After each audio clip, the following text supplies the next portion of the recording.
ravi de vous retrouver aujourd'hui pour une nouvelle vidéo. J'espère que vous allez bien, moi ça va super. Aujourd'hui, on se retrouve pour une nouvelle vidéo dans laquelle on va débriefer la finale de la Ligue des Champions qui a eu lieu hier entre Manchester City et l'Inter Milan, finale à Istanbul qui a vu les Citizens être sacrés pour la première fois de leur histoire. Et c'est l'apogée, le point d'orgue, le firmament du projet de Pep Guardiola qui, après 7 saisons passées sur le banc de Manchester City et moult déceptions, remporte enfin la coupe aux grandes oreilles. Et évidemment que Pep Guardiola, c'est un soulagement pour lui et c'est un soulagement pour tout le projet de Manchester City, parce que c'est vrai qu'à un moment donné on s'est inquiété, on s'est dit que Manchester City n'allait jamais y arriver comme c'est le cas pour le PSG. Et au final Manchester City l'emporte après avoir éliminé le Bayern, le Real puis l'Inter en finale. Manchester City est enfin sacré et on va vraiment débriefer sur le fond cette finale et puis se projeter vers l'avenir. Qui sont les joueurs qui composeront le 11 de Manchester City l'année prochaine? Est-ce que ces derniers pourront défendre leur titre d'une bonne manière? Est-ce que ce n'est pas le début d'une suprématie du club de Manchester sur la scène européenne? Là aussi on est là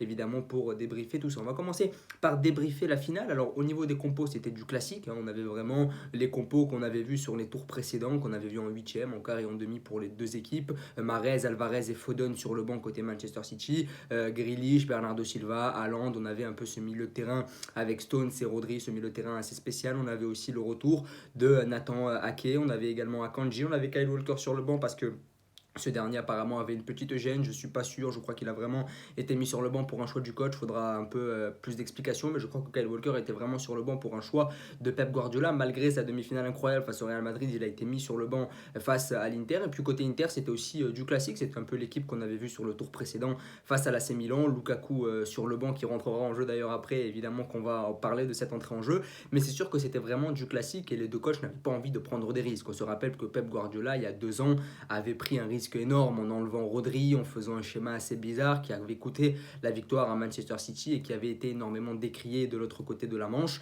Et c'est vrai que là, il a opté pour du classique, il n'a pas voulu innover, il a vraiment gardé la même équipe et évidemment qu'il avait raison. C'est vrai que Guardiola aime innover, aime avoir de nouvelles idées, mais là, l'heure n'était pas aux nouvelles idées, l'heure n'était pas aux innovations, l'heure était vraiment à la victoire. Et c'est vrai qu'on a eu un scénario qu'on avait finalement prévu. Moi, vraiment, j'avais prévu ce scénario-là. Je pense que tous les observateurs du foot l'avaient prévu, qu'on aurait une équipe de Manchester City vraiment en difficulté. Ça, on le savait tous, on savait que City, la charge émotionnelle qui pesait sur cette équipe allait être très très forte et que ces derniers n'allaient pas être aussi conquérants que face au Real. Parce que tu abordes pas une finale comme tu abordes une demi-finale. Manchester City a l'habitude de jouer des demi-finales, ils en ont gagné déjà dans le passé, mais c'est vrai que là, une finale, c'est toujours très très compliqué, surtout qu'il y a 2 ans contre Chelsea, ça s'était mal passé. C'est une équipe dont les joueurs n'ont jamais gagné la Ligue des Champions et surtout qu'ils avaient une pression énorme. Avant la finale, c'était du 90-10 pour Manchester City. Et c'est vrai que les adversaires, l'Inter Milan, abordaient ce match sans aucune pression parce que l'Inter Milan, tout le monde voyait cette équipe perdre, on comprenait déjà pourquoi cette équipe était arrivée à ce stade de la compétition. C'est vrai que c'était un peu l'équipe surprise, etc. Et c'est vrai que l'Inter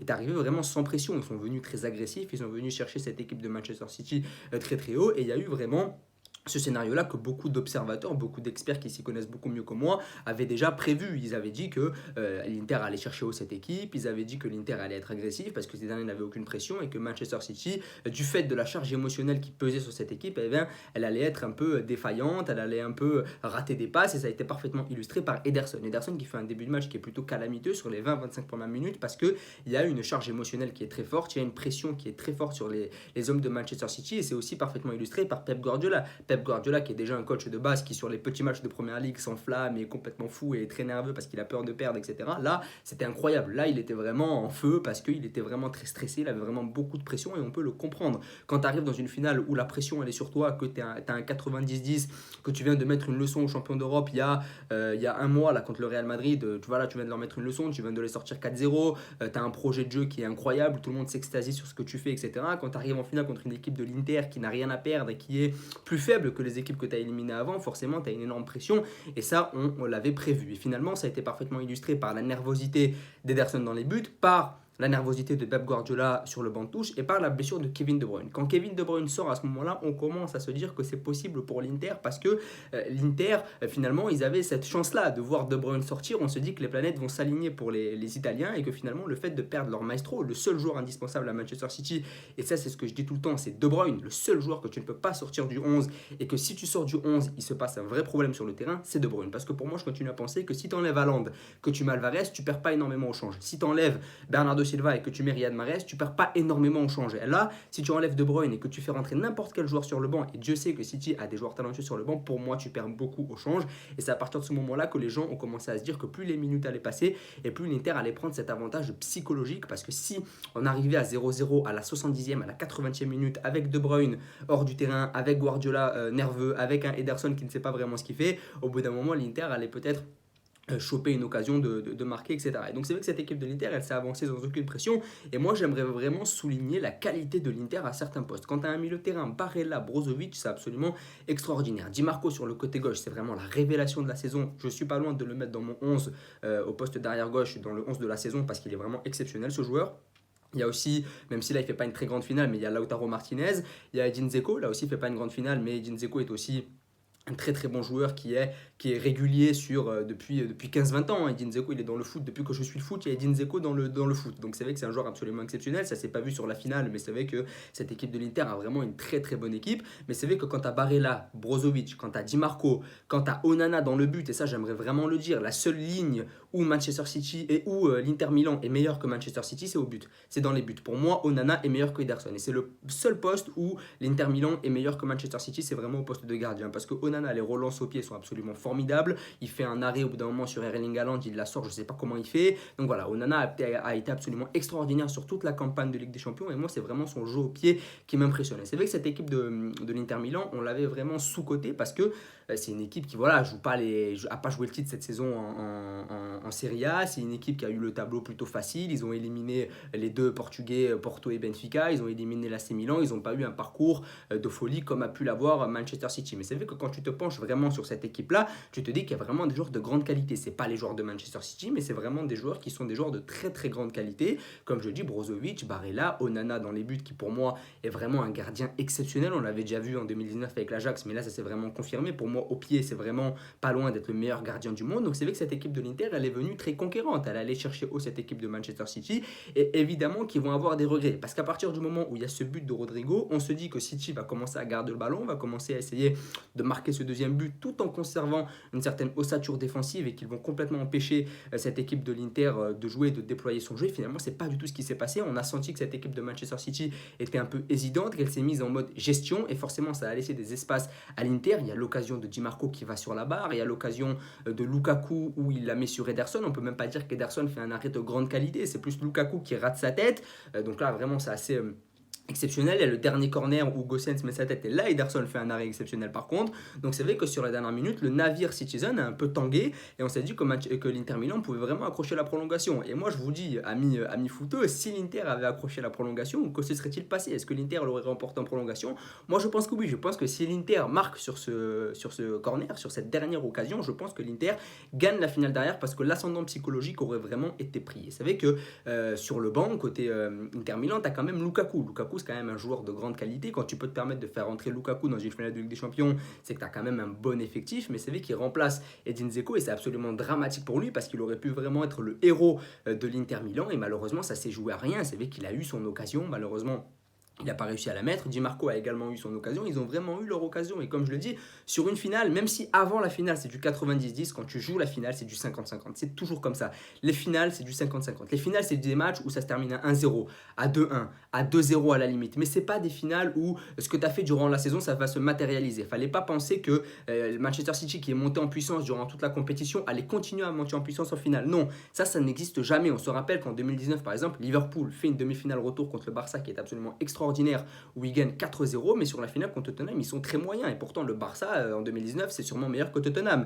Mais c'est vrai que la finale, c'est pas le match où c'est l'apogée. C'est pas le match où c'est incroyable, à part peut-être le Barça en 2011, peut-être le Real en 2017. Mais sinon, la finale, c'est pas le match où tu vois vraiment l'apogée de tout ce que tu as fait durant la saison. C'est plus le match où tu as la pression, où tu te mets en mode gestion, où c'est un match un peu de raccro, c'est un match où les équipes se canalisent, où les équipes s'observent beaucoup. Et c'est le match où il ne faut pas s'attendre à ce qu'on voit le Manchester City qui a joué contre le Real ou le Manchester City qui a joué contre le Bayern. Et ça, l'Inter le savait très très bien. Ça n'allait pas être le Manchester City du Real ou le Manchester City du Bayern. Moi, j'ai trouvé par exemple sur les individualités que Haaland était plutôt passé à côté de son match. Maintenant, quand tu as 3 morts de faim sur toi, c'est très compliqué parce que Darmian, Acerbi et Bastoni, c'est quand même une très très bonne charnière. Et qui l'aurait prédit? Acerbi qui était un bon joueur de Serie A, mais c'était pas non plus un joueur extraordinaire. Darmian qui a joué, qui a galéré à Manchester United à une époque, qui est un piston droit à la base et qui n'est même pas un défenseur central. Il n'y a que Bastoni qui est vraiment un joyau, qui est vraiment un très très bon joueur, qui a vraiment une super patte gauche, qui peut centrer, qui peut se projeter vers l'avant, qui est très très bon dans les duels, etc.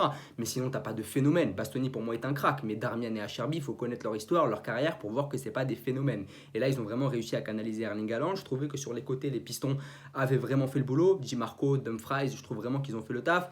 Même si Dumfries, attention quand même, sur des moments ça a été un peu difficile, mais c'est vrai que je trouvais que les pistons de l'Inter avaient vraiment fait du bon boulot. Évidemment que le milieu de terrain de Manchester City est absolument extraordinaire. Stones, je ne comprends pas comment Guardiola a réussi à faire de ce bourrin anglais qui se jette dans la boue à 14h sur les matchs du dimanche en Angleterre puisse devenir ce joueur de foot là, parce que c'est vraiment devenu un vrai joueur de football. Et il faut savoir que John Stones revient de très très loin. Comme je le dis, John Stones à la base c'est un défenseur du dimanche qui se jette comme ça dans la boue et qui salit son short. À la base c'est juste ça John Stones. Et aujourd'hui c'est devenu un joueur de foot qui met des doubles contacts, des râteaux à l'entrée de la surface.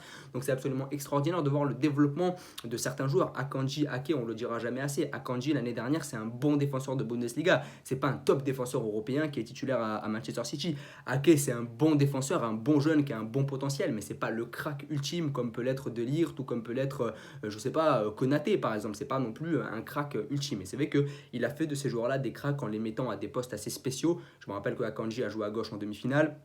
Ake, il joue un peu ce poste de central gauche. Là aussi, c'est assez spécial pour lui. Il a pu jouer arrière gauche à des moments donnés alors que ce n'est pas son poste.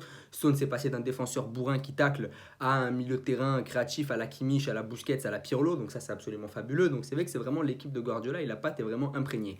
Maintenant, l'avenir de Manchester City, qu'est-ce que c'est? Bernardo Silva va sûrement quitter le club. Gundogan va sûrement quitter le club. Maintenant, sur le banc, tu as des Foden, tu as des Mahrez qui peuvent évidemment prendre le relais derrière. Évidemment que Manchester City, je pense, va beaucoup investir sur le mercato, notamment en attaque pour pallier le départ de Bernardo Silva, pourquoi pas le départ de Riyad Mahrez aussi. Au milieu de terrain, Gundogan va partir, je pense que c'est fait à 70-80%. Là aussi, il faudra acheter. Ils sont passés à côté du cas Bellingham, je pense qu'ils vont aussi sévir. Peut-être, pourquoi pas l'année de Calvin Phillips, parce que moi, je continue à croire en ce joueur-là. On sait que Grealish, l'année dernière, ça avait été compliqué pour lui sur la première saison. Cette année, il est extraordinaire. Là, c'est pareil, Calvin Phillips, c'est compliqué pour lui cette saison, mais je pense que l'année prochaine, il peut vraiment s'installer.